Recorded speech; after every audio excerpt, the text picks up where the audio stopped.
నమస్తే అండి. ఈరోజు మనము మరుగుమందులో 2 రకాలు మీకు చూపించబోతున్నాను. ఇదిగోండి చూడండి స్క్రీన్ మీద కనిపించేది. మరుగుమందులో 2 రకాలండి. ఒకటి పౌడర్ అండి. అనేది తినే దాంట్లో పెట్టేది. చికెన్‌లో గానీ, మటన్‌లో గానీ, కూల్ డ్రింక్స్‌లో గానీ, కాఫీలో గానీ, ఆమ్లెట్‌లో గానీ, స్వీట్‌లలో గానీ దేంట్లో అయినా కలిపి పెట్టొచ్చు. చూడండి ఈ పౌడర్ ఇలా ఉంటది. ఇది తినే దాంట్లో పెట్టేది.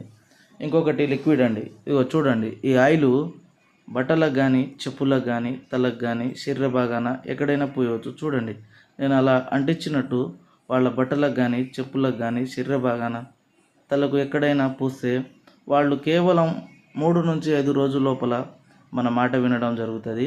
అసలు ఈ మరుగుమందు ఎందుకు పెట్టవలసి వస్తుందంటే, అనేక సమస్యలతో బాధపడుతున్నవారు, భార్యాభర్తల సమస్యలతో బాధపడుతున్నవారు, ప్రేమికుల సమస్యలతో బాధపడుతున్నవారు, ఇంట్లో పిల్లల సమస్యలతో బాధపడుతున్నవారు, అత్తాకోడళ్ళ సమస్యలతో బాధపడుతున్నవారు, అన్ని బాధలకి ఈ మరుగుమందు చక్కని పరిష్కారం చూపిస్తుందండి.